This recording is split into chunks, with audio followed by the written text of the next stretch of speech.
We're going to need a bigger podcast, especially today. Hey guys, welcome back to summer season 2026 on the channel. And today we're going to be talking about the original summer blockbuster and the film that made Spielberg a global name, Jaws. I am joined by Ray, my mate Ray, and his daughter Rowan. Hey guys, thanks for doing this. That's my pleasure. So yeah, Jaws, 1975, from a Peter Bletchley novel. He co-writes the script. You've got the iconic John Williams score, which everyone will know. You got a bunch of faces: Roy Snyder as Brody, Robert Shaw as Quint, Richard Dreyfuss as Hooper, Lorraine Gary as Ellen Brodin, and she was the first person cast because she was the wife of the studio boss, so that's why she was the first. Yeah, I read that fact. No shade on her; she's very good in the movie, but that's why she was the first person cast.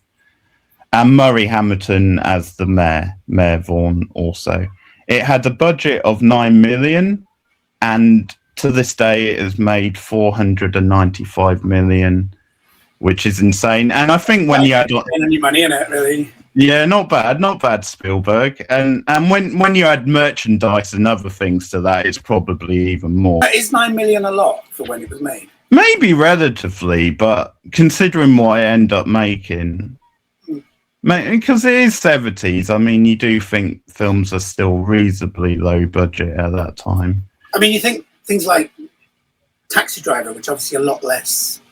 Yeah. Effects, but that was less than $1 million. I mean, that was in the hundreds of thousands. Sense at the time, although he hadn't quite made it big, then Spielberg was on the way up.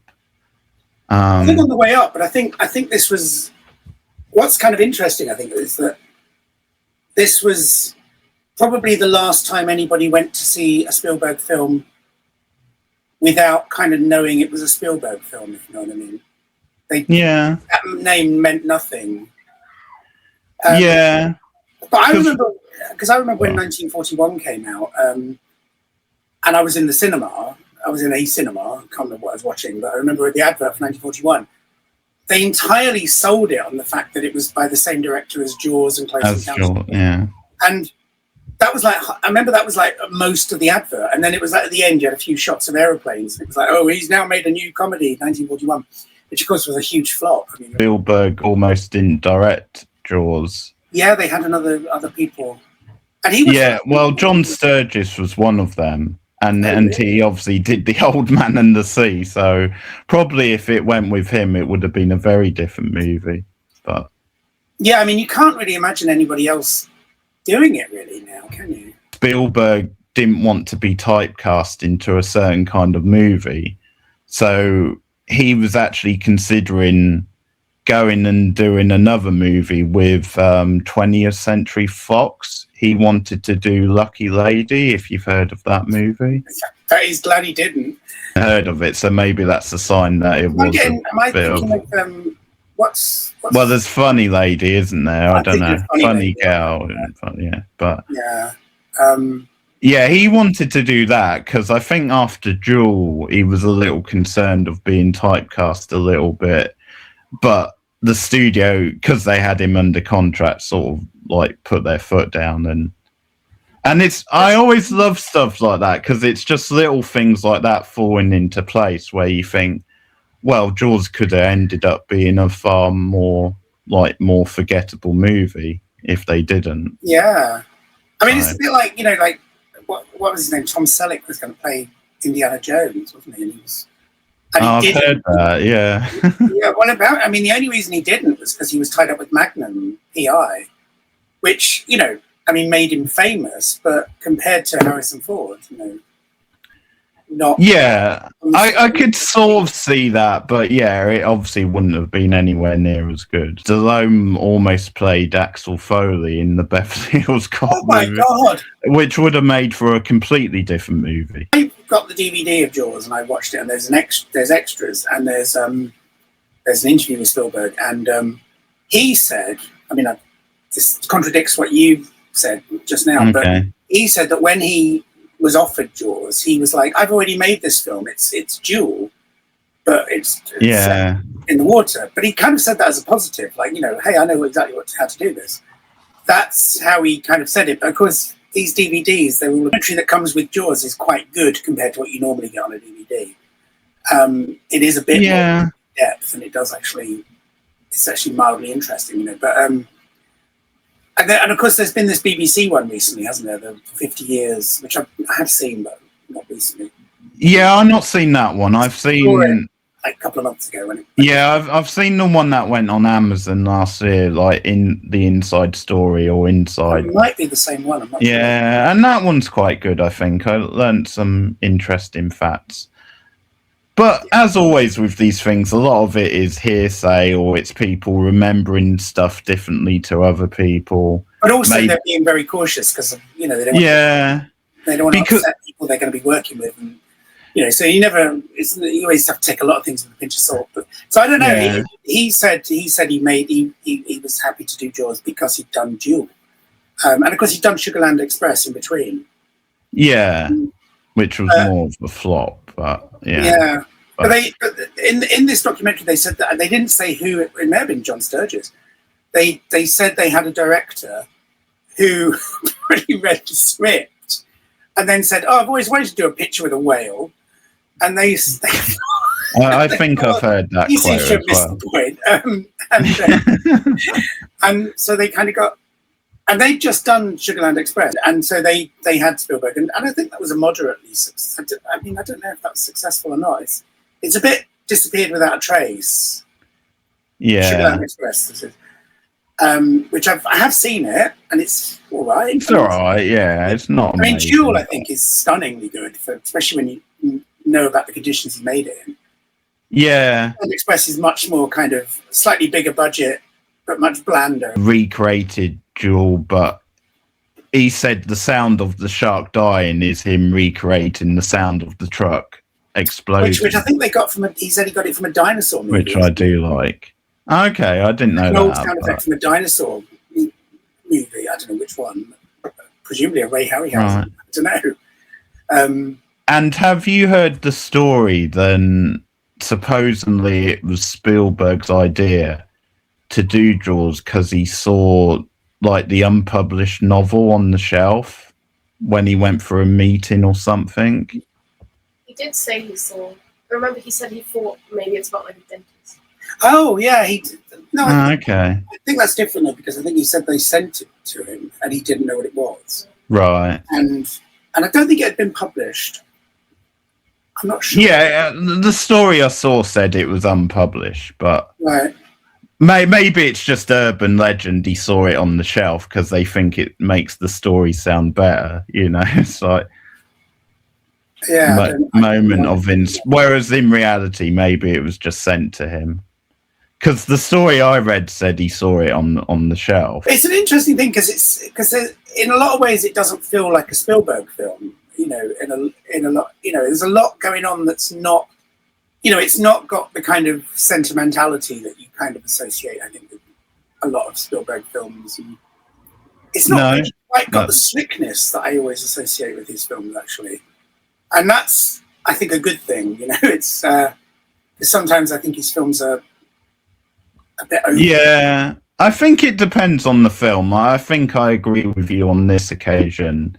It wouldn't have been as good if it was too slick. I mean, possibly that was technical reasons. The shark famously was breaking down all the time. I was going to ask you because obviously a lot of people sort of lob this into the horror genre, and I don't know what you think. I don't think it is a horror movie. Obviously, it has horror elements, but it's like a monster movie. Isn't it?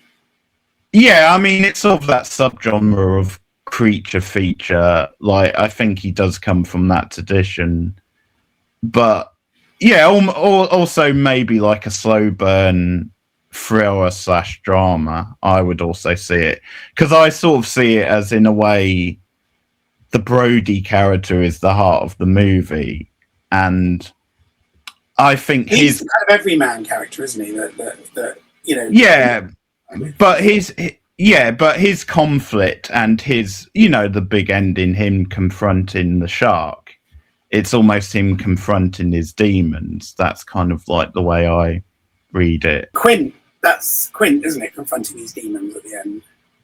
And literally being eaten by them. Well, I have a question about that as well, but we can circle back to that. Okay. I mean, I think that with Brody, you've got this kind of this speech early on, haven't you, where he says that one man in Amity can make a difference. In New York, I couldn't make a difference. Whatever, I can't remember what he says, but he says every day there's muggings, the stabbings, the shootings, and it's like I can't remember what he says, but it's something along the lines of firefighting, But he says in Amity there hasn't been a murder for 25 years, and one man here can make a difference. I can't remember who he says it to. Yeah, because there's also that gag about the kids karate chopping the fences, and so there's that whole thing which you see in a lot of things now, where you've got this very serious, like local cop, sheriff, whatever, and they're very much about keep the silly little things off my desk. I want to focus on.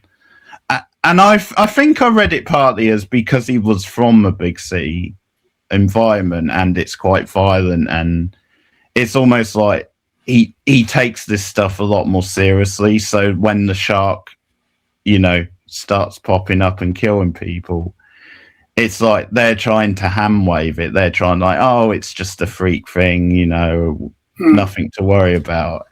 But he's partly because of his past, I think he's taking it a lot more seriously. Okay. I think he is sort of the heart of the movie, I think, because of that. Read it a bit differently, really. What do you think? What do you think about Brody? I mean, is he the character you follow into the story? So, like, what do I think about? The police, the police. Yeah. Like, about him confronting his demons. Is that what? Well, no, just in general, what did you think? I've read some of the book, and I think he is the main character in the book. I mean, he's probably. I mean, Quint is the strongest character. I mean, to me, he seems like, because most people that see the film and read the book do not live in shark-infested coastlines. Yeah. And so his reaction is our reaction. It's like, Quint knows all about sharks. Hooper knows all about sharks. Yeah. And okay, yeah, I can see that. And he can't swim, and he's literally a fish out. He's literally the fish out of water. And there's even that line, isn't there? It's like it doesn't make sense for a man who hates the water to live on an island or something. And then he says it's only an island if you look at it from the water, isn't it? It's also like how it ends, because like the last line is him saying like, I used to hate the water. I can't think why. I sort of read the film when I was watching it yesterday. Like I didn't necessarily get this reading before, but I was thinking it's almost like Quint's going out on this one final like voyage, and he sort of sees it as he's going to his death almost. Like not that like 100% he's gonna die, but it's almost like he tells this really dark story when they're having like the bonding scene, and it's almost this idea of he's lived his life at sea. That's been his life, and that's how he wants to go out. So I almost read it as, because you also get the fact that he smashes the telephone when Brody tries to make. Yeah, I think that you definitely get the sense of he's kind of like Ahab, isn't he? He's yeah, and actually again in the documentary, thank God they didn't do this. They were gonna have a scene where that Quint was in a cinema watching the Gregory Peck Moby Dick film, the John Huston film, and the bit when Gregory Peck is kind of doing the end bit with the whale and the harpoons, and he was going to start laughing at how ridiculous it is, and he was going to start laughing so hard everybody else in the cinema just gets up and leaves. And then the camera was going to pan off him and pull out and go down the street, and apparently all you were going to hear was this manic laughing, and it just sounded like a terrible scene. But Spielberg wanted to do that. Something happened. Something weird happened. I know. Yeah, Spielberg wanted to do that, but they couldn't get the rights to Moby Dick, and thank God, because that's thank God. Sounds like a dreadful. No, it's terrible. But he's definitely got, and I think that after he tells the Indianapolis story, then you've got that bit where the boat is sinking, and he's going, "I'm going to drag that shark inland and drown it," and they're saying, "Slow down, you're going to blow up the engine," and it's like he doesn't care at that point. I think he's gone mad, hasn't he? He's like he doesn't care whether they die.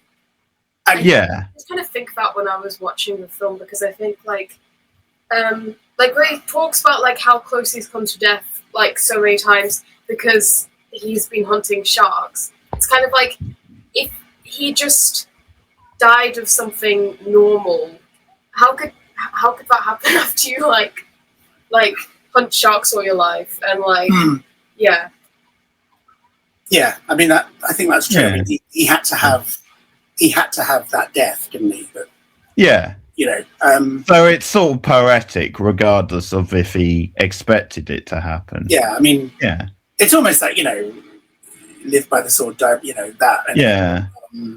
And I think also compared with the other two, he very much saw it as a man against the elements. Like when you're out on sea, that it's down to you and that's it. Like he was obviously very anti sort of technology and any sort of like because he makes fun of the Richard Dreyfuss character. Yeah, so like, does he call him like an amateur sign or something like that? I don't think he says amateur, but I think he keeps calling him a college boy, rich college boy. Yeah. Compressed air. And he said, I don't know what that shark would do. Probably might eat it, I suppose. So I eat a rocking chair one time. And that's something I'll just bring up because I saw it in the documentary. Then they apparently didn't get on set, and I think that ended up in the film, a lot of that, because Richard Dreyfuss tells the story. Then obviously Shaw had alcohol problems at the time, but as he tells it, Shaw just had a problem with him because he saw him as this new up and coming rookie, and apparently Shaw would like shout at him in front of like cast and crew, but then when there was no one around, apparently he was quite friendly to him. It's one of those funny sort of things, I think you can see in the film, like that conflict is there in the film between the characters. in this documentary I watched, it's like, bearing in mind they never say anything bad. Dreyfuss does say, oh, he was a great actor, he was this and then he said, but the only thing is he was really competitive, and that seemed to be the problem he had. He was like really, really competitive about everything. And I think reading between the lines, it's like, he was a bit. Makes sense, And he was, of course, the big established star, whereas Dreyfuss had done American Graffiti in a couple of small films, and he wasn't even the star of American Graffiti.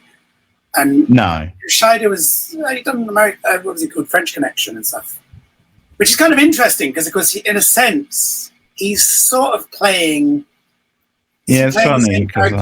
He's a New York cop in French Connection, and then he's like a retired, not retired, but he's moved away from New York in Jaws. Is it the same character? He hadn't done Sorcerer at that time, had he?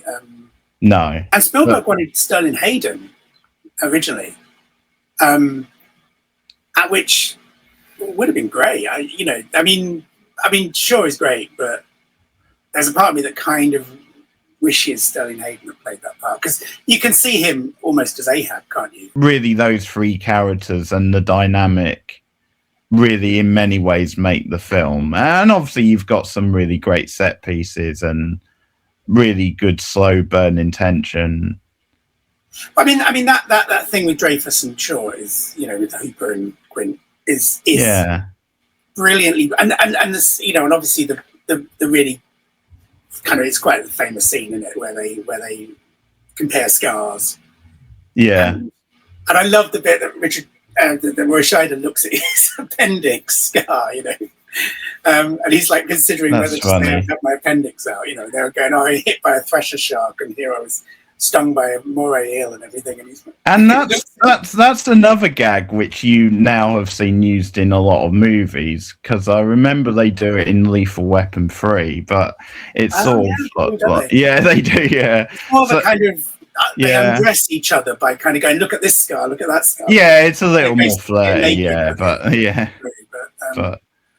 it is funny how you sort of see that. And have you seen Breaking the Waves? They do that, you know, when yeah, I saw it a long time ago. When he drinks the beer and then he crushes the can, and then Richard Dreyfuss has got the plastic cup and he drinks the water and crushes it. And they do that in Breaking the Waves as well, which is Lars von Trier. Yeah, that's really weird. But that's, I mean, again, it's just that sort of, it's the difference, isn't it? Of, you know, Shaw crushes the can beer and Richard Dreyfuss got a little plastic cup. Yeah. Yeah, I love that scene. The bit where they go on the boat and actually start looking for Jaws, I remember that being like most of the movie. But it's like the last 40 minutes ish. Yeah, it's quite late in the film. Like, yeah. Don't say that's a bad thing. It's really good. But I think in some ways I think that is what's good about them, because you care about all three of them by the time they get on the boat. Well, Quint less so, but yeah, and Brody, they're quite well defined characters, aren't they? By the time they get to that point, which I appreciate. Yeah, so and actually, you're more invested. There's that bit in that scene, isn't there, where he shows his chest and he says, "Mary Jane Moffat, she broke my heart," and you know, they all burst out laughing. And you kind of think it would have been nice to have had a bit more of that, but maybe it would have killed it because it doesn't feel contrived, that moment, does it? Because that's when him and Shaw become friends. You know, it's almost the first time all movie they've all been on the same page at once. Yeah, and that was, I was going to say, because weirdly, as by some complete coincidence, not coincidence, but just because it just so happened that me and her watched Jaws the other day, and literally as it was finishing, my son came in and went, "Do you want to watch a movie? I kind of want to watch Paths of Glory." And so we put Paths of Glory on. And of course, they've got this scene in Jaws where they're singing "Show Me the Way to Go Home." Drunk song, isn't it? I knew that from being a kid. I only know it from Jaws, but I wasn't drunk myself. Yeah, drunk as a kid. It was a song that famously drunk people sang, and of course they're drunk. And actually, sorry, no, I'll make this other point first. And that's when they bond. And then we watch Paths of Glory, and of course it's this war film and everything, but it's got this very famous ending where this woman sings. This German woman is captured by the French. Yeah. She sings to them, and they all suddenly realize they're not, you know, that basically they're just kids who want to go home.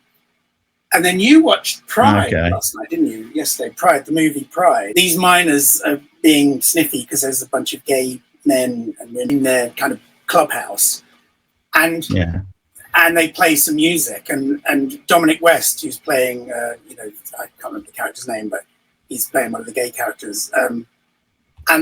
He's dancing with the women, and the women say, "You're the first man that's ever got on the dance floor. All these men won't dance." And he says, "Oh, let's show them what they're missing." And he does this kind of elaborate dance thing, and they all the miners kind of clap, and suddenly there's a kind of thawing. And it's an interesting thing. I think this idea of using music, that it's like this common language. It says more than words, you know, more than dialogue anyway.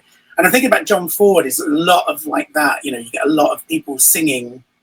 Okay, yeah. Bond, and so I know it's this very classic thing, isn't it? And it really struck me watching Paths of Glory straight after watching Jaws, and then seeing and having this like space, because I was thinking, oh, we're going to be doing this, so I'll be thinking about it. You know, people when they think they potentially might die, or they're in like a low place.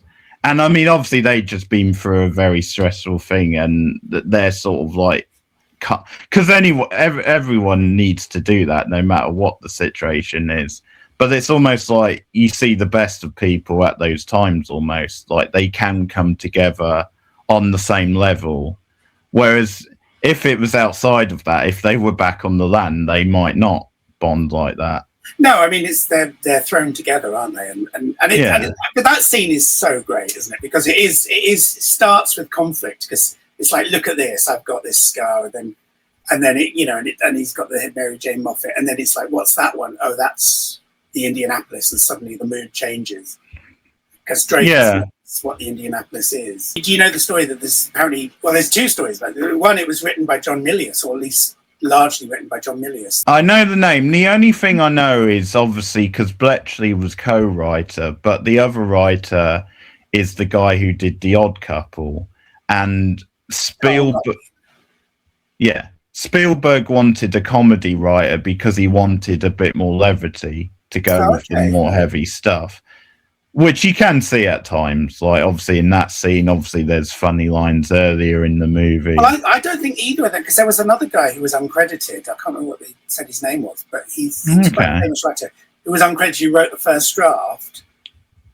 And then, so apparently Milius took that first draft and sort of turned it into roughly what it is.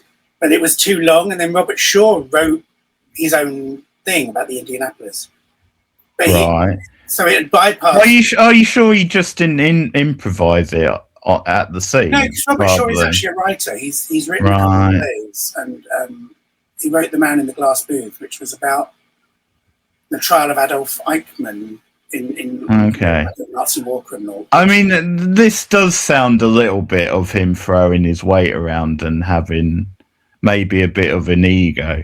Because it sort of sounds like he saw Spielberg as like this young whippersnapper, and he sort of saw Dreyfus as that way as well. I don't think it was, though. I think it was like they were kind of trying to get the scene right, and that's the impression I got.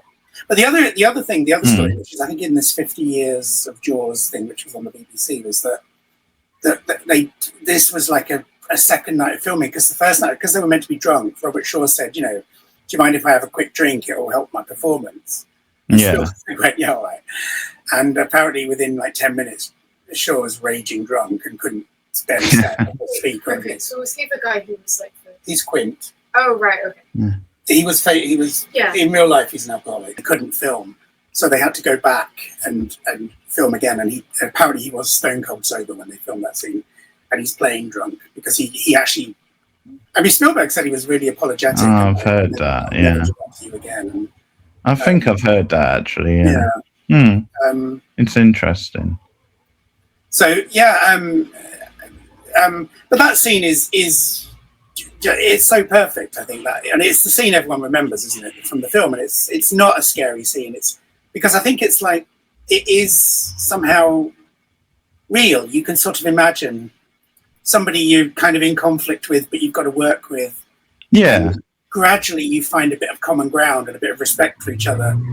And then you get drunk and then you start singing Show Me the Way to Go Home. And you get attacked by a giant shark. Yeah, because a lot of the rest of the film is action, because they were saying like they wanted to take out a lot of the like side stories that weren't like as exciting, or like apparently there's like a whole thing about the mayor being mafia or something.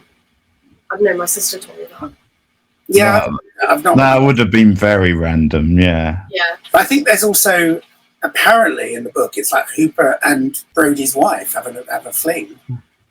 Which I mean, I don't know. Have you read the book then? I haven't read the book. She's reading. Yeah, I'm only at like chapter 3 or something. But okay. Kind of. Yeah, I mean, I said it kind of reminds me of the way that Stephen King writes, but possibly just because, like, I haven't read as much from that sort of time. Like, so I guess when I do, it's like, very similar. But just in terms of like switching from character to character, and there being like a lot of sort of like where he writes about like marriage and stuff. I mean, from what I read about like Brody and his wife, it did seem like it kind of made sense that maybe something like that would happen. I don't know, but I didn't actually get to that. But is it horror film?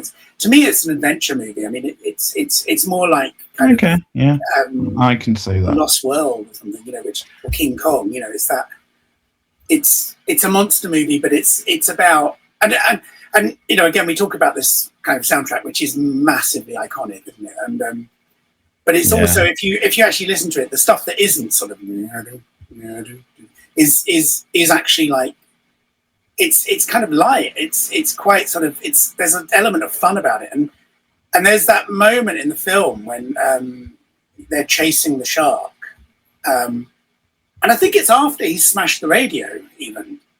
So and they're chasing the shark, and you get a shot of Scheider starts smiling, and he's like, "Yeah, this is fun," you know. He's like he's having fun, and I think it's kind of So for the first time, he's having fun, and I think thrill of it. It's about adventure. It's you know, it's scary, exhilarating.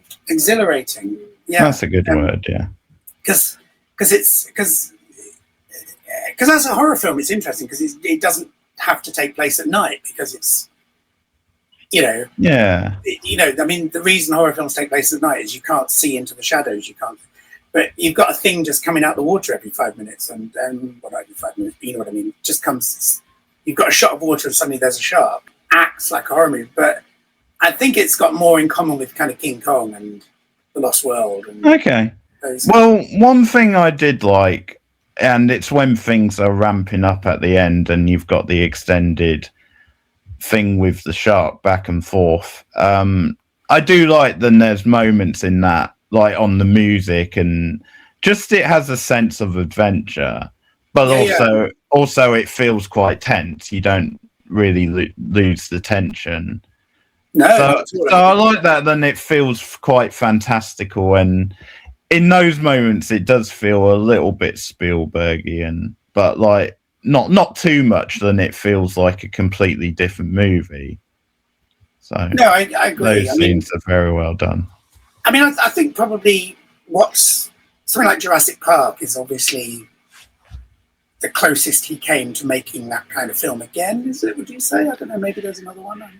Yeah, because there are some. Because I have memories of seeing that in the cinema, and I was quite young, and it was that thing of, on the one hand, I was transported into that world, and it was brilliant. But at the same time, there were moments where I was on the edge of my seat, and it was quite scary. And I think he does have this interest in horror, and comes from that old school. I mean, I know there's partly the Roger Corman link, and some of like those sort of B movies, like called Creature from the Haunted Sea, Attack of the Crab Monsters. And, sorry, you're talking about Roger Corman, aren't you? Yeah, Roger Corman. I thought you were talking about Spielberg. Well, I do have, because this is, I think, a nice sort of where it links back, and there's a little bit of a heritage, because, you know, like, I think Roger Corman would have been one of the inspirations for Spielberg. And I quite like then later on, Joe Dante, when he did Piranha, Roger Corman produced that.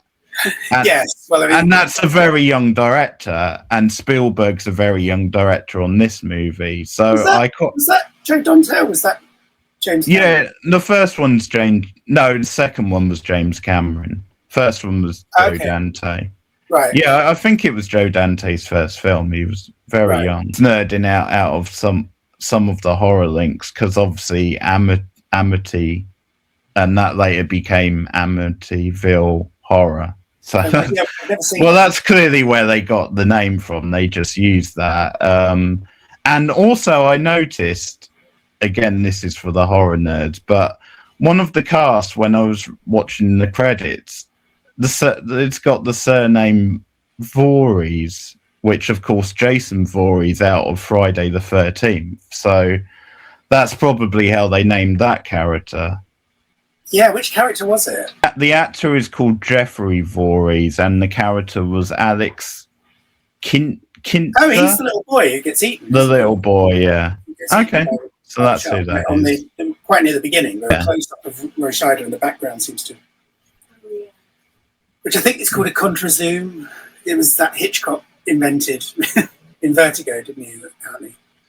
Yeah, I was going to say how that beach scene, that did feel very Hitchcockian. So you can see the influences that Spielberg have had. I think Spielberg's steeped in film culture, isn't he? Like more than most people, you know. I mean, Yeah. him and Tarantino and Scorsese and Coppola, all those lot. They were the kind of generation that went to film school and film like The Searchers. You know, is it like it's, you know, Quint. You could make a case for him being like Ethan Edwards, you know, like the John Wayne character in The Searchers. You know, he's just driven, isn't he? He just wants to find, and he's full of hate. I mean, that's what you, what I think. Okay. I mean, I think that the difference is Robert Shaw can act. Writing of The Searchers is like Wayne is driven, he's full of hate, and I think Quint is the same. But he's kind of obviously got more in common with Ahab, really. I think that's definitely, you know, you've got Ahab loses a leg, so he's on a quest, and Quint's mate gets bitten in half while he's. I think, yeah, I can see what you mean. Like, yeah, I think there's a sense with Quint, isn't it, that, you know, he's such a traditional guy, and it's almost like the world has passed him by, so it's almost like he longs for the way things were, and yeah, you know, he's quite, and maybe because obviously he's not, you know, he's not like Brody, he doesn't have a family, so, you know, maybe he doesn't have that to distract him. It's almost that, I think. But he's got, at the beginning of the film, he's got like a little guy who's following him around, and apparently there's a scene, well, there is a scene, yeah. I've seen it in the outtakes. There's a scene that was cut where that guy resigns because he says, I think it's just too dangerous. He doesn't want to go to sea and hunt this shark. So he takes Hooper, and I mean, I think the implication is that's why he's got space on his boat for Hooper and Quint. Which they just get away with. I mean, the guy's there. He's there at the beginning. Do you remember? Yeah, very briefly. Yeah, not many nitpicks I have with the movie. That's one. I don't like the nail scratching scene, and it might just be because that's become a cliche now of like people in schools doing that, or like lots of scenes do that where it's like, yeah. And it's become a phrase, you know, like someone's irritating. It's like, you know, nails on the chalkboard. I think it was before that film, wasn't it? I don't think that's come from the film. I think that. Well, I know, but I wasn't around in '75, so I can't put myself in that headspace. I'm just saying. I mean, watching it now. Think that phenomenon. It's like, you know, there's sounds that we hate. It's like forks scraping on a plate. And nails on a blackboard, and that. Really it's just. As a scene, it's just a little too cheesy. So I mean, the bit at the end where he says, "The head retailed the whole damn thing." I used to think that was the iconic quote. I don't know why. I just got confused. Okay. It's actually the "We're gonna need a bigger boat" one. I just really like that line.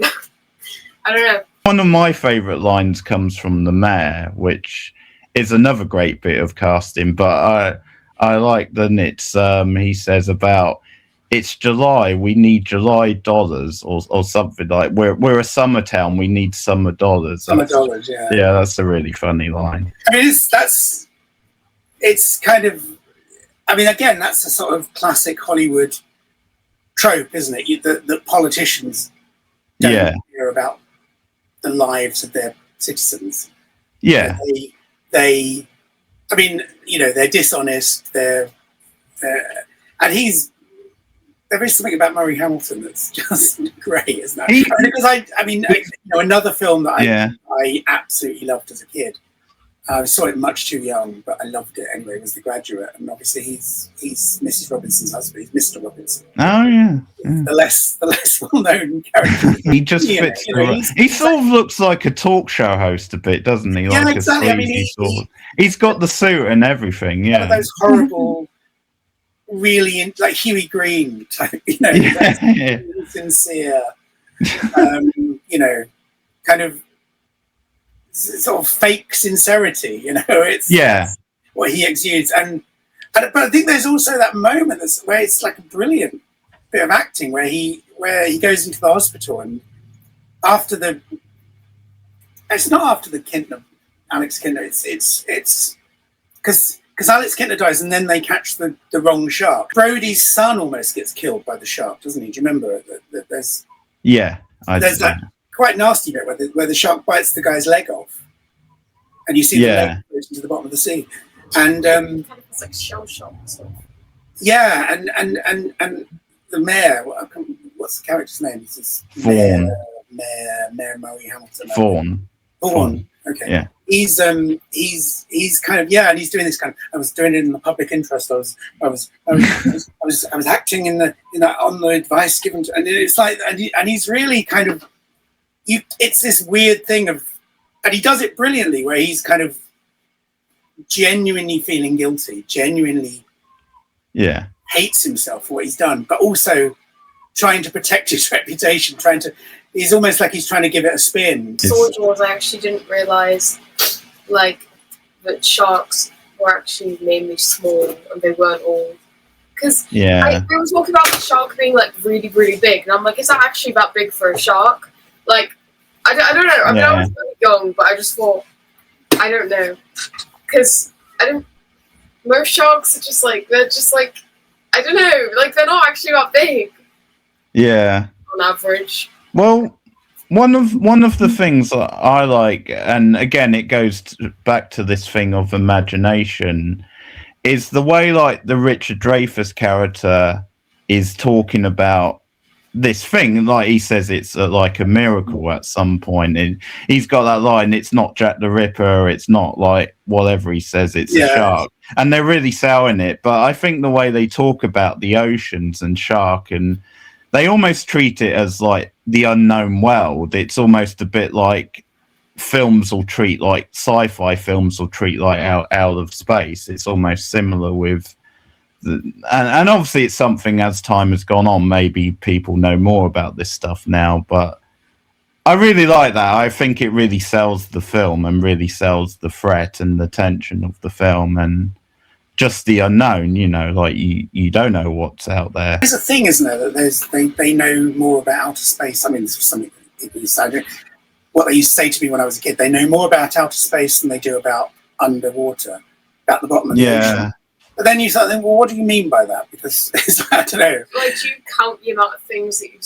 Well, yeah, I mean, it's like, maybe there's less to know about outer space, because obviously there is some weird stuff going on, but, we know that there's fish that light up and this and the other. The thing about sharks, I mean, they have been around since like the time of the dinosaurs, haven't they? They've been around a long time. Yeah. They haven't really changed much. I mean, that's the beginning of the film where there's that like narrator. It's like, I don't like the bit where he's like, this is a creature that survived like millions of years on Earth and has like barely evolved. Yeah, he says it's the perfect killing machine or something, doesn't he? So, come on. Yeah. Is that what you were talking about? He says that. You sort of. I always see these things in movies, and I think, again, this is my horror hat on, but it's a bit like Donald Pleasant's character in the original Halloween. It's almost like a hype man. If you think of like a boxing promoter or like a wrestling manager, that's kind of how I see it. It's their job to kind of sell the threat of the villain, of the monster, and it's almost what Dreyfuss is doing with some of that dialogue, and it's very movie dialogue, but it works for the movie. Like, it's not really a problem. Sometimes dialogue like that can take me out of it, but I think it works for what they're going for. So, but that's sort of how I think, almost as a hype man, someone to put into words like the threat of this thing, and you obviously have to have, because like a lot of other people around town aren't taking it seriously, so you have to have. I did laugh when I saw the arcade game of the Killer Shark. That was pretty funny. But does it work because, when I was at film school, they would always say, show not tell. You weren't allowed to have people just say stuff.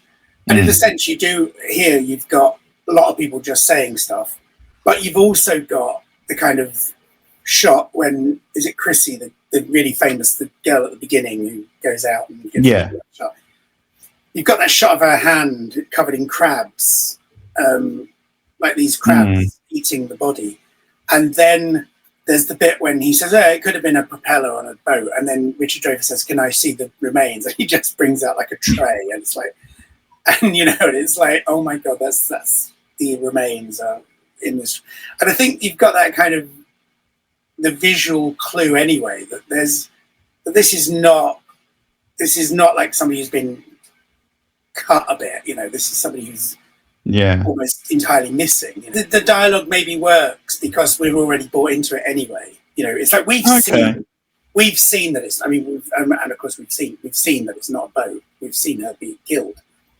We haven't seen the shark. We've seen her swimming around and getting eaten. And it works, I think, because they have to deal with the mayor and they have to deal with the politics of it.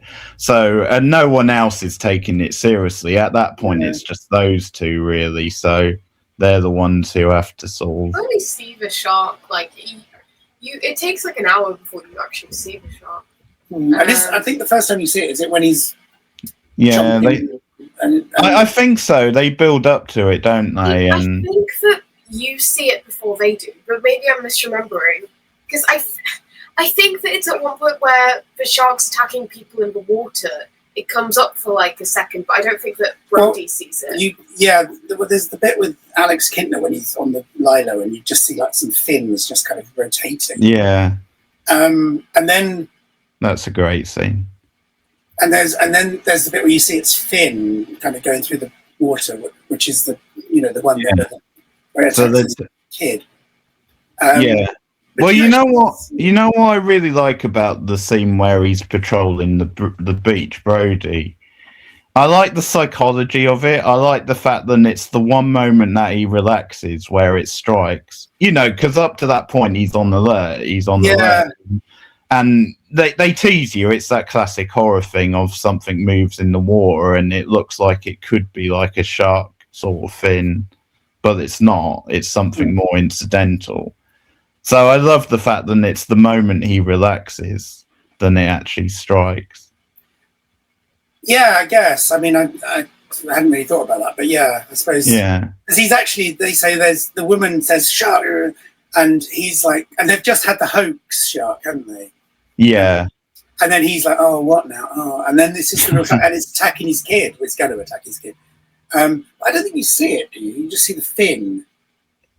The first time you really get a sense of just how big it is, I think, is when he says we're going to need a bigger boat. Oh, yeah, I think the first time you see the actual face of the shark, and then is when it randomly pops out of the water, and it's almost again the moment where Brody is relaxed, where he's sort of getting a little bit more cocky, little bit, and then out of nowhere.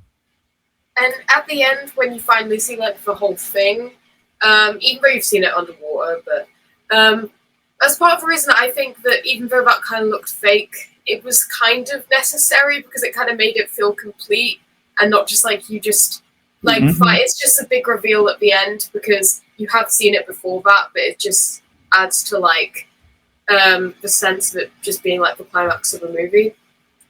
Yeah, I think that was probably what I was going to ask a bit because they obviously had to hide it as much as possible, otherwise it would have stood out. But yeah, I think it's only at the very end where I could tell a little bit that it was like a mechanical shark. But it still looks pretty good, especially. Pretty good. Yeah, when it's in the water, I thought it looked quite real. Yeah, a few moments when you can sort of see that it's not. But yeah, right at the end, it's very obviously. But but it's fine. It works. Yeah, I think. I do like how it's a sense of a struggle, though, like him dragging Quint slowly to his death, and you've got that back and forth. Violent, that, actually, it's quite nasty. That it gets quite graphic, that scene. Yeah, it's a great. But, so, in terms of we're going to need a bigger boat, apparently Scheider improvised that. That was he just said it. But Spielberg in this documentary, he said that he wanted to trick the audience. So apparently the word shit got a laugh back then, which it kind of wouldn't do now. But he added in because apparently he said, "Come and chump some of this, whatever it is, come and chump this, or you should do it, or whatever. And Spielberg added in, come and chump some of this shit, because then the audience would laugh, and as they were laughing, the shark would come out and they'd jump. Oh yeah, so it works. Yeah, and he said it worked really, really well. It worked too well. Not too well, but it worked. And he was like, I could do it again. And they added in the shot with the Ben Farmer, the head coming out of the boat. Yeah, which is another great big scene. jump scare, I think. That's honestly, that was kind of a scary. I have to say, when I first saw it, that made me jump so much.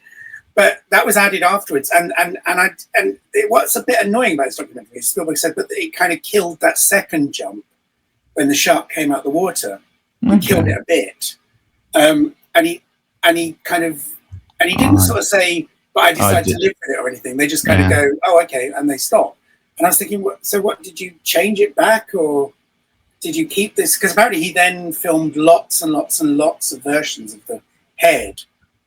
With different, I don't know. Yeah, it's a weird complaint, that, to me, because they feel like two different scenes anyway. Well, he said that I mean, if it's true, but he said what he thought was that the audience knew how he was kind of tricking them into, a sense of relief, and then there'd be a jump.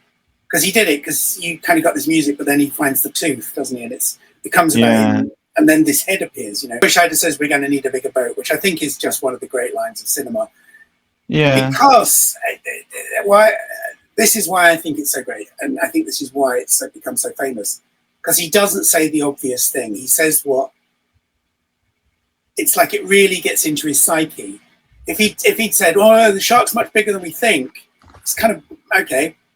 We know that, we've just seen it, but we're going to need a bigger boat. Is him saying we're screwed? There's no way we're going to beat this thing.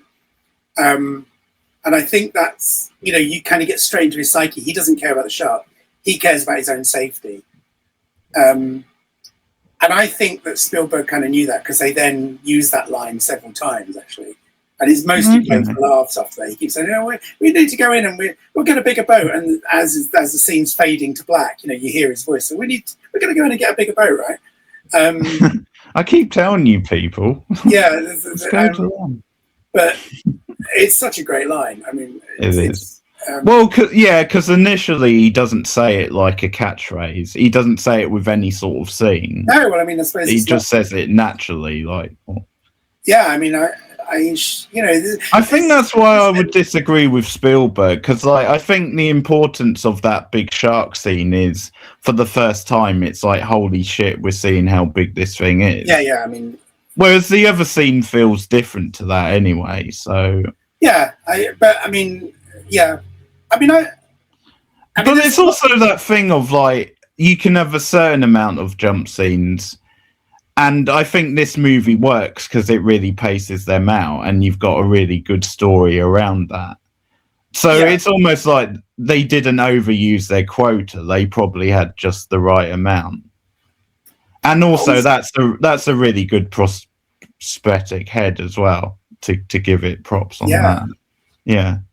I mean, it's because I think if you have jump scene, in the horror movies, it's like, a jump scene. It's a bit cheap. Whereas I think here, you've got a jump scene and then you've got an adventure movie. It's not, as you say, it's not a horror movie. It's. I'm trying to think. There is a couple of jump scenes in Jurassic Park, aren't there? That are similar. There's the bit where it jumps out on the Velociraptor. There's a bit where the fan thing comes out. Oh yeah. Yeah, and I guess just the silhouette is quite intimidating just because of what it is. I guess it's not so much a jump, though, is it? No, the kitchen scene I find kind of scary. Maybe just because it's more of an enclosed sort of space. When he runs at the mirror, you think he's going to catch the kid, and then it's like it's a mirror. And so he knows how to do this stuff. I mean, and I think that's what I mean is that he got slicker, and I think with these more recent films. These last kind of 5 or 6 years, maybe more, of filmmaking. Yeah. Not great. like he's kind of so slick. He's like, it feels kind of effortless, but also but bad in a bad way. No. One thing I really noticed this time, actually, which is I think very un-Spielberg, is that there's a lot of overlapping dialogue. There was a lot of like that confusion. And I was thinking, well, he does that at the opening of Close Encounters as well. That bit where they're all speaking different languages, and then there's the bit with the radar guy doing the traffic control, air traffic control, and they're all talking with each other, and you know what I mean. You know those scenes, and then that's gone from Spielberg's films. And you think about a Robert Altman film or something. He's not still doing it, obviously, but he was doing that. All the time. That was a trademark for like Robert Altman. Yeah.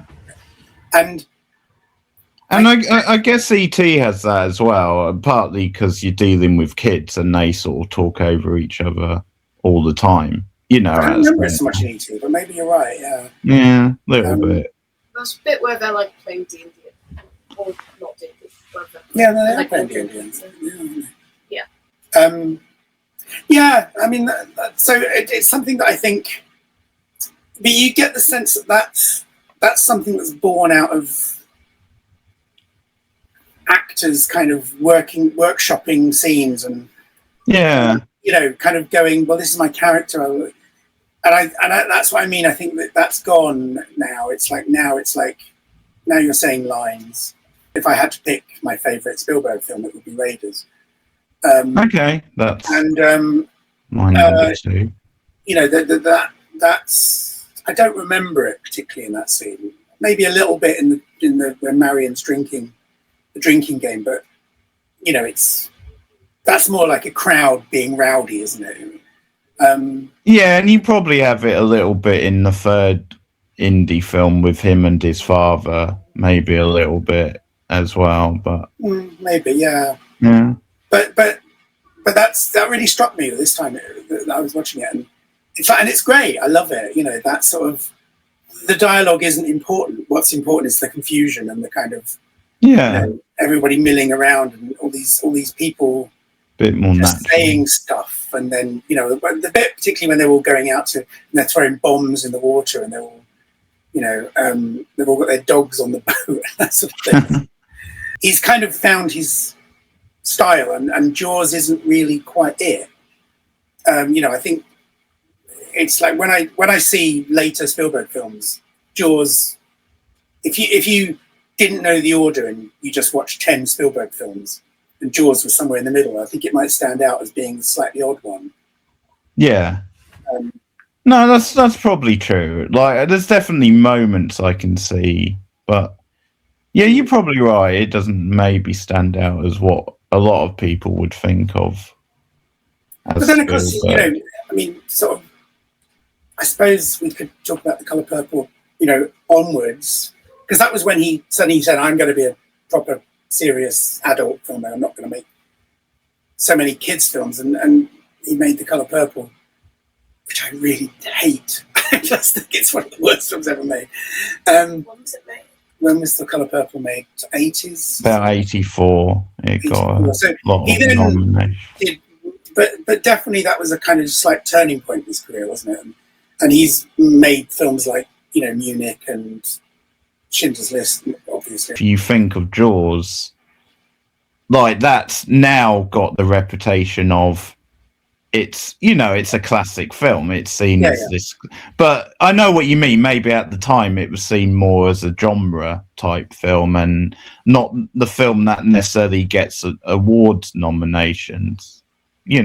No, I think did it get any awards? Well, I'm not saying it didn't. I'm just saying the reputation of, if you think of it as a genre movie compared with what you're talking about with like The Colour Purple. Like Jaws style movies don't tend to get as many typically nominated. Although they're starting to, aren't they, a little bit? They are.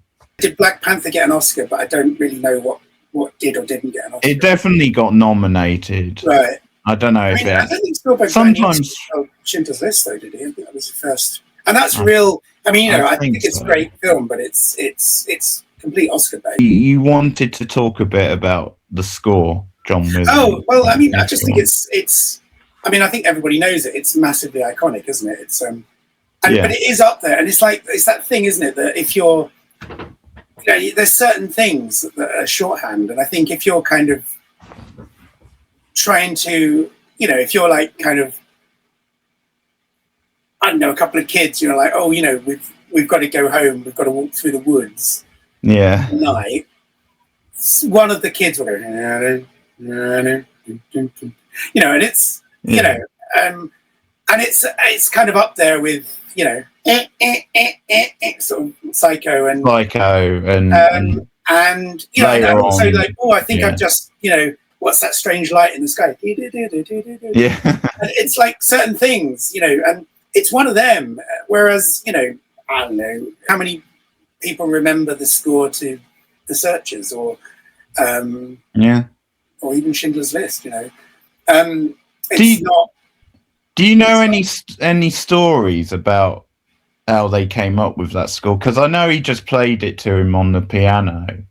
And was it Spielberg who said that's the theme, or was it? I think I'd heard that Spielberg didn't really like it at first. Okay. He kind of, I'm not sure though. Right. But I think Williams just realised that you needed a kind of, what's it called, a leitmotif, isn't it? Where this is the shark. This is the shark's kind of music. When you hear this, there's a shark. And going back to this documentary that I watched, Williams said, that when there was a fake shark, and there was a couple of fake shark bits, he didn't use that music. So at first it was like, that you have that music playing and it signifies the shark. And then after a bit, you could not play that music and the shark would appear and the audience would be like shocked because they'd be like, oh, we didn't get the cue. We didn't get the, and I mean, obviously they're not thinking it consciously, but subconsciously they came to expect that music and then they would expect the shark. And so by not putting the music in and having the shark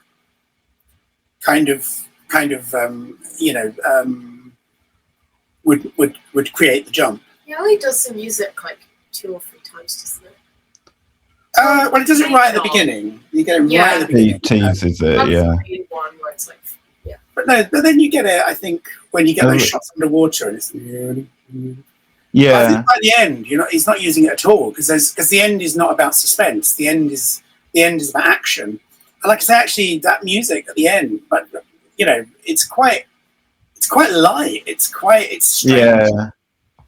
And I mean, obviously John Williams, I think, is brilliant. Really, I mean, he's.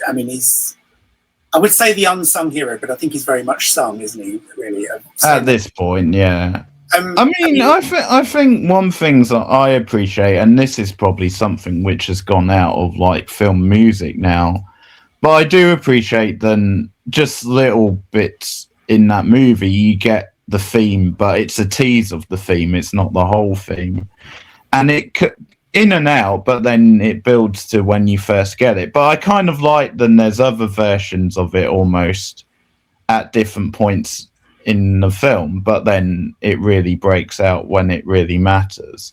I think that's lost from movies where you'll get this recurring theme throughout the film, and it, like you said, it's like the Jaws theme. I'm not saying you don't have good music anymore, but I think that particular way of scoring a movie maybe has gone, where you sort of get teases of it earlier in the film. I suspect what it is, actually, is that most people are not as good as John Williams at it. I suspect they're trying to do it. I mean, it's Hans Zimmer is like the big film composer now, isn't he? And he's the one who does all the Chris Nolan films. Yeah, I mean, there's definitely talented people, like obviously 9 Inch Nails guy, Trent Reznor, has done a lot of good stuff for films.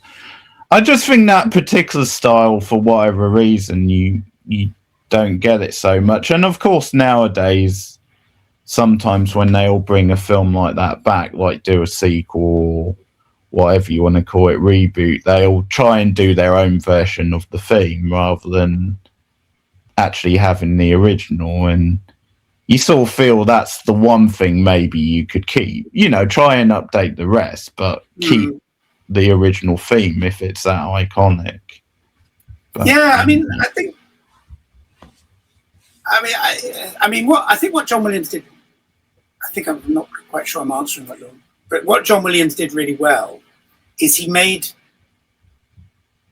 kind of music that you could sort of hum along to. It was memorable. So you say Star Wars, and now I can't remember. So, and it's there. That's Star Wars. And then you say Superman, and you know that. And then you say Jurassic Park, and you know that. And you say E.T., and you can hum it. You can hum these songs. Maybe it's not just John Williams though, because obviously Morricone could do it. And let's think of some others. The Godfather music, you could sort of do that.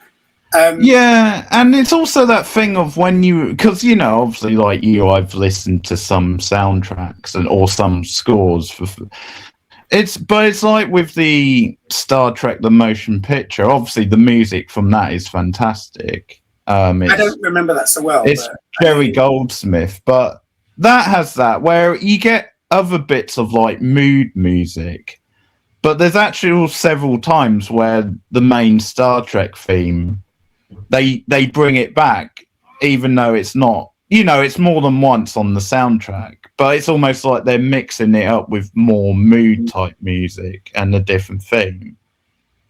And I don't know, I think that's maybe gone out of composing. It does seem to, doesn't it? I mean, I don't know that, I don't think I could remember, it's like we can all hum the Raiders tune, or the Indiana Jones, whatever you want to call it, and we can all do Jaws, and we can all do Star Wars, we can all do Superman, we can all, I say we can, and most of us can. But I don't think, I don't know. I mean, there's obviously the Odyssey is coming out at the moment. It's just out, isn't it? I think. And I suspect nobody's going to remember that. It might be a great film. I think anyone's going to remember the music, 10 years from now. Yeah. Depends how much need there is for music, I guess. Because in Jaws, it really adds something. Yeah. And also, in Superman, if you have ever watched the beginning bit with all the explanation without the music, that would be extremely boring. But I guess people focus on it a lot. Yeah, but there is something about the music he does, I think, that is memorable. It's actually enjoyable music in its kind of own right. It's it's not just noise that creates atmosphere. It's it's a really hard thing to pull off, actually. I know the Harry Potter music. I agree. That's John Williams, though, isn't it? Is that John Williams? I don't know, to be honest. Might be. His most recent film, Disclosure Day. Is that John Williams? He brought him out of retirement. Right. He's in his 90s, yeah. And the funny thing is, someone else said this. He teaches music, so he could have been like, "No, I'm going to stay retired. One of my students can do it instead." Because you figure they must be pretty talented. You score the new Spielberg film. Yeah. Yes. Okay. Can you imagine that? Like an 18-year-old? Yeah. I mean, presumably it's going to happen. I mean, I think Spielberg will make another film. I'm not sure. Not sure John Williams will score another. But Disclosure Day, I mean, not a great film, I think, and not a great. I mean, I don't remember the score. The music didn't stand out, did it? Some wanted to stay retired. It's like, okay, you're my mate, I'll do it for you, but maybe wanted to stay retired. They did because Spielberg produced Back to the Future, and when they did the soundtrack for that. Apparently, I can't remember who the composer was. It wasn't John Williams. Wrote with a temp score or something, and then said, "Okay, this needs a John Williams kind of score." Which, I mean, maybe that's just what he says, Kev. It seems to be his default, doesn't it? This needs a John Williams, and then he heard it with the proper score, but he didn't realise it was the proper score, and he said, "This is the kind of thing you need." And Robert Zemeckis went, "Well, this is the music." Massively evocative music, isn't it? Just that, and it's very simple. You know, it really is very simple. Yeah. Because it's got that thing of, you know, and then you can go, and you know, so the music's doing the thing that Yeah. and you know, and of course it's just we've got music instead of a shark, and it almost sums up. Yeah, I do remember like doing that music, like because I remember I was on like a camping trip and when we were going to the sea, we do that music. So yeah. Oh right, okay. Well, there you go. There. It sticks. Nice. Yeah. Did anyone else know it? Yeah. Okay, so people your age do know Jaws. Younger than me, actually. Well, it's not just because I don't know. Like my kids get subjected to movies they don't really want to watch a lot of the time, and I never. I think most people watch Jaws. Right? Yeah. I mean, you know, films like Jaws and Star Wars. Yeah, I was saying to Rowan earlier, like I think some films like that, they're just so iconic, and a lot you'll have stories about the first time you saw it or what you think about it at a certain age. I mean, for me, I just simply saw it. It's in the days where I had the TV in my room, so Jaws, that would have been the first time I saw Jaws. And when was that? When was it? Well, it would have been either late 80s or sometime in the 90s, probably early 90s. You saw it before me. Okay. When do you want to talk about when you? Yeah. Yeah, go on. When did you first see it? I said I think we were in Scotland, but maybe it was in the cinema. I'm not sure. I don't think I was that scared. I mean, maybe a bit while I was watching it because it is tense, but like it didn't really have that effect on me of like wanting to like it didn't stop me from wanting to go into the sea or anything like that, which apparently happened to a lot of people. But like, yeah. I mean, it's the main Steven. I think it probably is my favorite Steven Spielberg film because I mean, it's one that I'm compelled to watch quite a lot. I haven't really because I've probably watched it like 6 times or something. I haven't really done that with any of the others. Yeah. That's good. Yeah. It holds up. But no, what happened with me was so there's a couple of films like this where because I was young before people had videos, and I didn't get my first video till I was like 18, which was in. I should remember when I was 18. I was 19. Okay. And I think that was when we first got a video. I was about 18, maybe 19 even. So 1986, 1987. And what I remember was I was at school. And so Jaws came out in 70, is it 75, 76? 75. 75. And I didn't go and see it. I don't know what the rating was. I think people in my school did go and see it. I was at primary school. I think people did see it, some people. I'm not sure. But anyway, when I was at secondary school, but probably early 80s, so 82, 83. Okay. TV. And it somehow was not appreciated. People were saying it's rubbish, it's, big plastic shark, it's not any good. I seem to remember that I went out and I came home and I saw like the last kind of 3/4 of an hour of it or something. And yeah, the shark was quite obviously fake at the end. And I think we all agree on that. I don't think. Yeah. What struck me was it didn't matter because I was jumping. I remember just this shot of the barrels just appearing above the water, and that made me jump. Mm-hmm. I saw the shit bit and the shark coming out of the water. I can't remember if I saw that bit that time. And then it was on TV again, and I kind of saw another bit of it, and then it was on again, and I saw another bit, and so I saw the whole film in various points, more than once, I think. But I don't think I'd ever actually sat down and watched it from beginning to end in one go without taking like 3 weeks in between or whatever. Until like early 2000s. I mean, it was quite late in the day, but the thing is, I had already seen it, if you know what I mean, but I just hadn't seen it, how it builds the tension and how it, and I think that changes the way you watch the film, because you see it as a series of jumps or a series of, special effects even. But definitely that idea that, and I remember that, when it was on TV and I'd seen the end, but people were saying, oh, it's just laughable when that plastic shark comes out of the water. Yeah, I think I've heard people. I didn't find it laughable. I thought it was completely, and I think that there are films I've seen where the special effects ruin the film almost, the special effects. Yeah. But there are the films, I think, where the film is so good, you're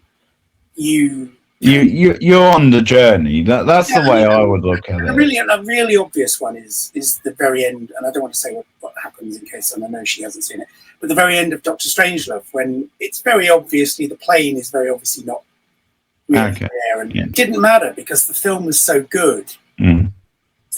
But I saw a film I saw recently, completely randomly.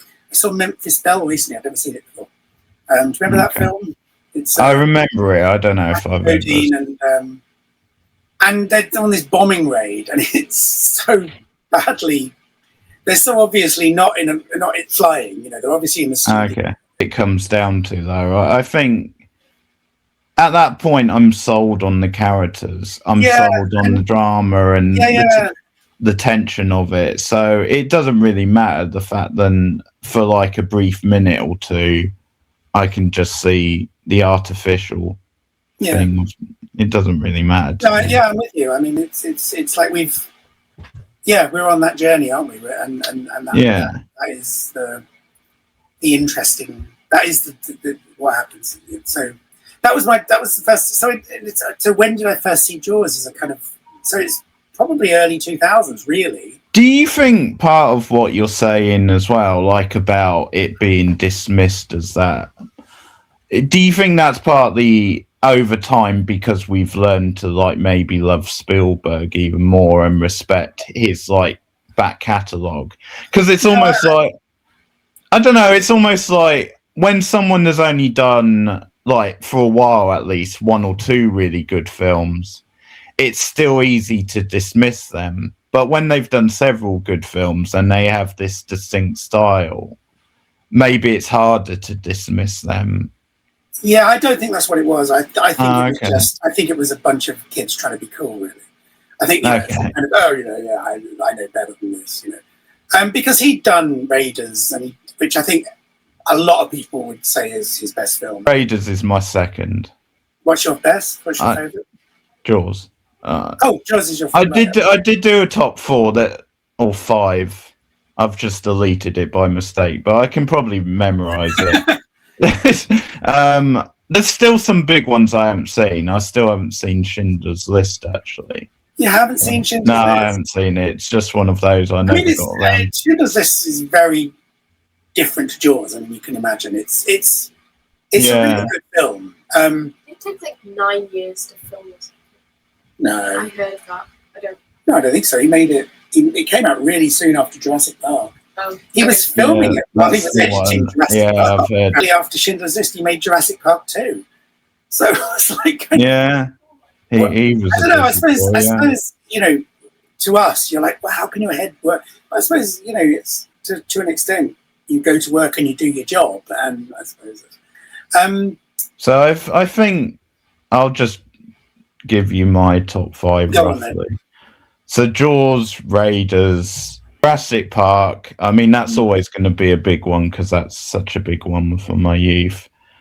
I think I would go. It's close then between Close Encounters and E.T. because I think they're both really great films, but maybe for different reasons. I mean, I've got a bit more nostalgia for E.T., so I'll probably put that at 4 and Close Encounters at 5. But that's my top 5 anyway.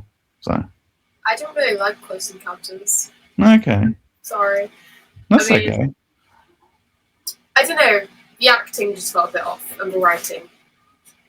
Maybe I shouldn't say that. I'm sure the actors are all good. It was just in that particular film. It was just a bit. I don't know. I think, yeah, like maybe if I rewatched it now, bits of it wouldn't hold up the same way as. But I do as well as it might. But yeah, but it was quite an important film for him and sci-fi at the time, so that's probably why I give it like bonus points, maybe. But yeah, no, out of the 5 I named, maybe it's the one that drags the most a little bit, but it's still a good film. Yeah, I think it would be in my top. Let me think. Well, I would put Raiders number 1. Okay. I would go for. There's probably a few. I'd possibly put things like Munich in there. Okay. Which I really like. And I know you don't like it so much. I've only seen it once, so I'll rewatch it. But I didn't really. So I think Raiders, Jaws, Munich. I don't know. Okay. Maybe even Catch Me If You Can. This. Yeah, that's definitely one of the better later ones. Loved Temple of Doom a lot more. Yeah. Than I liked Raiders even. But actually, when I watch it now, it doesn't hold up so well. But the third one is still. What you said is still really good. To be able to put Always in there because I would also put Close Encounters. I think. So that's more than 5 though, isn't it? That's okay. I mean, Always is in my top 10, I think, because I agree with you. It is an underrated film. I can see it's and it is the film that nobody remembers. Rowan, I don't know if I asked Rowan, what's your favourite Spielberg film? Jaws, I think. Jaws. Okay. Yeah, seen it a lot of times, as I said. Yeah, I think. It's probably one of the first ones I saw, honestly. Yeah. I saw E.T. first. Maybe if I saw E.T. more, then... I mean, my E.T. might have been one that stayed with me the most just because it was so sad. But at the same time, I feel like it's more like you watch it for that. So, I mean, in terms of saying my favourite, like, it's hard to compare them. Yeah. I think, yeah, as I said earlier, E.T. for me... I was just the right age, the target audience, and it hits. Oh, were you? Because I mean, I was pretty much the right age. Well, I was born in 1980, 82, so it's just after Raiders, because Raiders was 81. I mean, obviously, I would have seen it a bit after its release. I would have seen it when it came to like home viewing or whatever. So I'm guessing later in the 80s. And it's one of those. For me, E.T. wasn't a film that I loved first time round. It was more second, third time. I kind of went, oh, this is good actually. But what other Spielberg films have you seen? You've seen Raiders. I think you liked it very much. I've seen Close Encounters. Seen West Side Story. West Side Story. Catch Me If You Can. Always. There's Jurassic Park. Yeah. E.T. and Jaws, I don't know if it's something. But we might have done. Not. It's quite a few. I haven't seen. Yeah, it's not bad, is it? I'm trying to get her to watch Warhorse, which I don't think is one of his greats, but she might like it. He just wants to make movies a little bit to tick boxes. It's almost like these are movies I always wanted to make, rather than necessarily having that passion, that drive, or that thing of, let's think about how I'm going to make them really good. It's almost like... I think he'd been wanting to make that for a while. Yeah. But that can be a dangerous thing, because rather than just creating your own thing, or maybe just doing a version of something which is similar to something, but you're still putting your stamp on it, which is what obviously he did at his best. There's that danger you will just do sort of another version of something just because you've always wanted to. So I think sometimes nostalgia can hurt filmmakers like him in that sense. For the actors, but I don't know, in the old one. Well, that's good. Yeah, when I think of West Side Story, I think of the older one, just because I've seen it more times. But there is that thing. It feels a bit. I mean, it's kind of enjoyable. It's not a bad film. It's just not a terribly good one. It's a bit lackluster. Yeah, and it's such great source material. I mean, the Spielberg. Yeah. I think the source and the music. I mean, it's one of the great musicals, isn't it? Yeah, no, it's brilliant. Yeah, it's and one of my mum's favourites. Yeah, well, me too. Actually, our films of that period, and I think always fits into that, and the third Indiana Jones film fits into that, and in a bad way, The Colour Purple fits into that. Is that the films are much more imagistic. He's much more using the camera as sort of as a character almost. I kind of, if you know what I mean. He's not. Yeah. If you look at Jaws, you know, it works, but he is filming it very much, you know, sort of.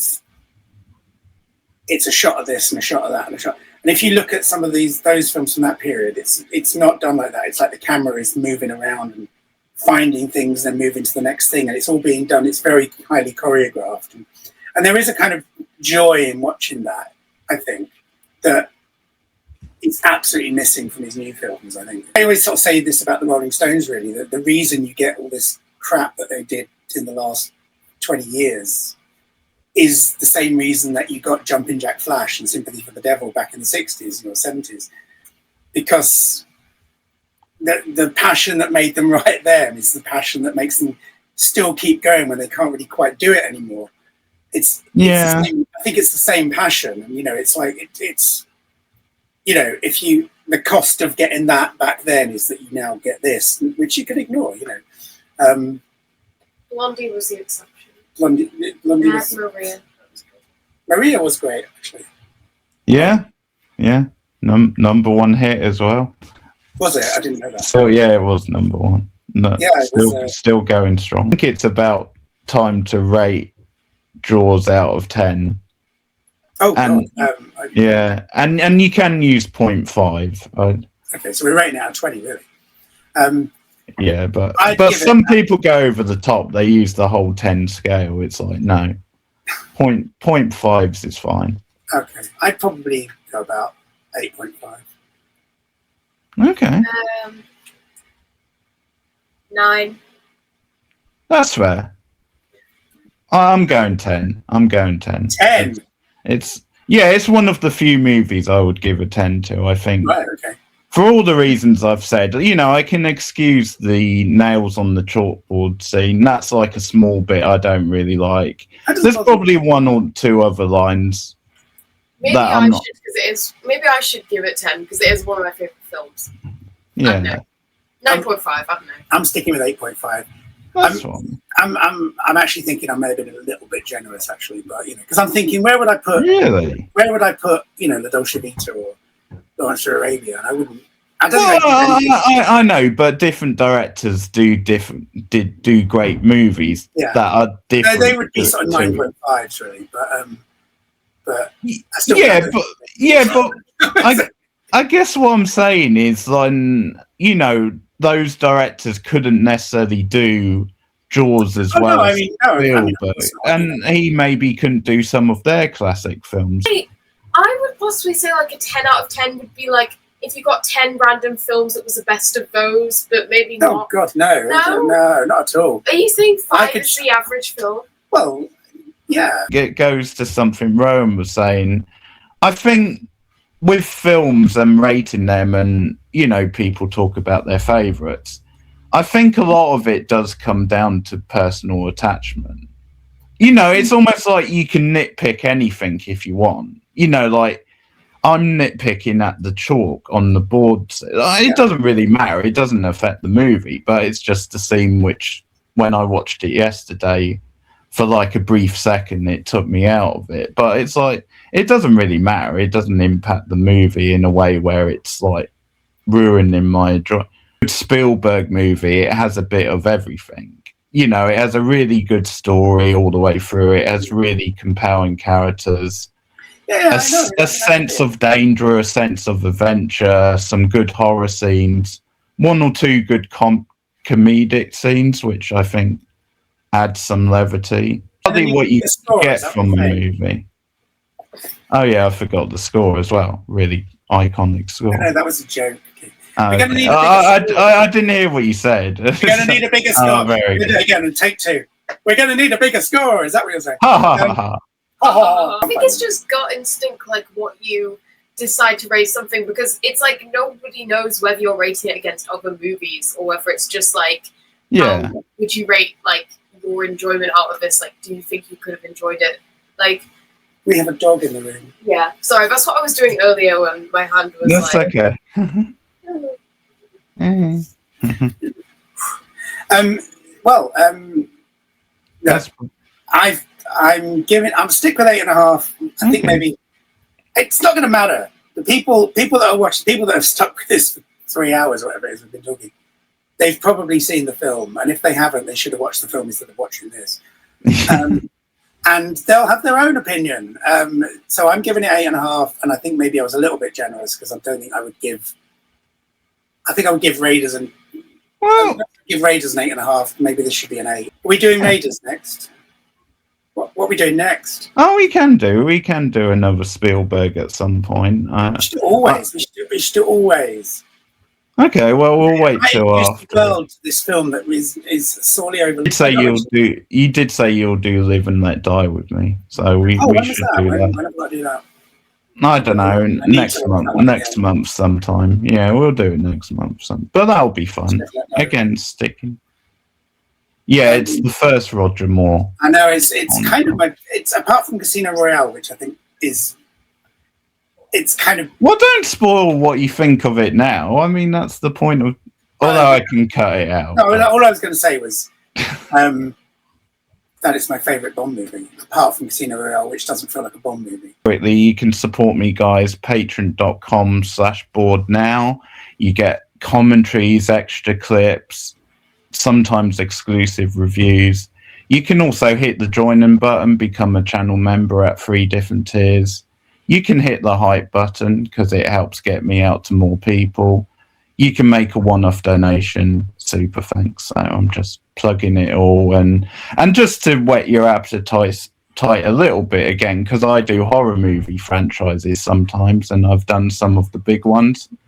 I'm actually going to be starting Friday the 13th franchise pretty soon. So that's something you horror fans can look forward to. But yeah, thank you, Rome. Thank you, Ray. This was fun.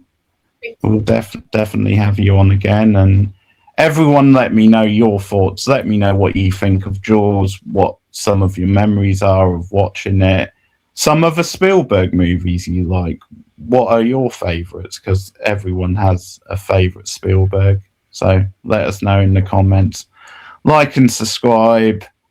See you soon, guys, and I will be paying my co-hosts in check for this recording because you're gonna pay me. No, it's a gag because of the line in the film. It won't be 3,000. Sorry to burst your bubble. It was in the film. Might squeak up to 500 if you're lucky. And then I say we're going to need a bigger check. Bigger check. Thanks, everyone. Take care. Keep watching movies. We'll see you soon. Bye.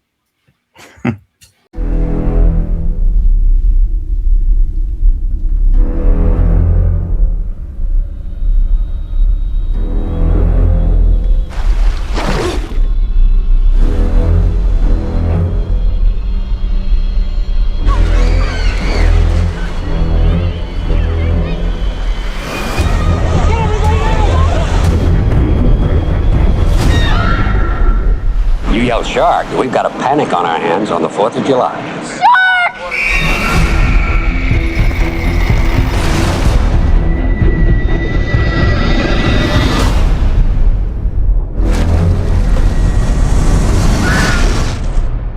Yeah, they're all gonna die. All about him!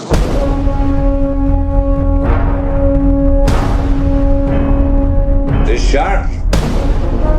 He's got lifeless eyes, black eyes, like a doll's eyes.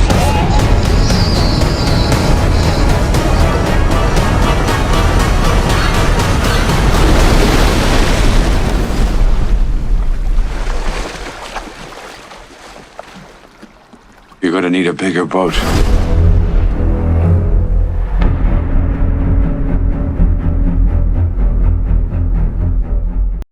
once asked Spielberg to name his favorite private moment in Jaws, and he said it was the scene you're about to see, in which Roy Scheider, the police chief, swears at having to dish out some scraps for the shark. We laugh at that, and then we see something that stops our laughter. Slow ahead, if you please.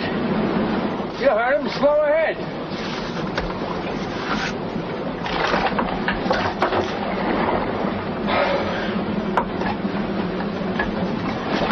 Slow ahead.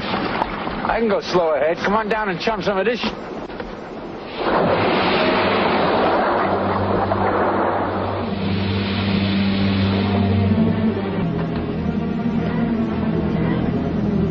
You're going to need a bigger boat. Great line. That was the first time we see the Jaws in Jaws, and it's a full hour into the movie, and that's one of the secrets of Spielberg, that he was wise enough not to show us his monster right away, as was done with the subsequent Jaws pictures that he did not direct. And what he liked about that scene was, you hear we bleeped out what Roy Scheider says, but he said he would sit in the back of an audience, and he would wait for that moment because the audience would laugh when they heard the obscenity, and then scream. And so he turned a laugh, he said he enjoyed turning a laugh into a scream. And when you know that about him, then you can tell that Spielberg obviously enjoys manipulating his audience. I like the idea of him sitting back there waiting for that moment, guiding and directing the audience. And it's true, when you are in a Spielberg film, there is a sense that someone else is in control of your mind and your eyes. He is not just content to throw random pictures at us. He wants to run us and run us ragged, and we certainly experienced that in Jaws, the film that made him a star director. There's no doubt in my mind that Steven Spielberg makes just about the best pictures of anybody for seeing with an audience. I remember seeing Jaws in 1975 with about 1,200 people in Chicago. The audience would levitate simultaneously, 1,200 people, and then they would come down laughing with relief in a way because there was fear in the reason that they were scared and so forth. This is interesting, the way that he does what Hitchcock used to say that he liked to do, play the audience like a piano.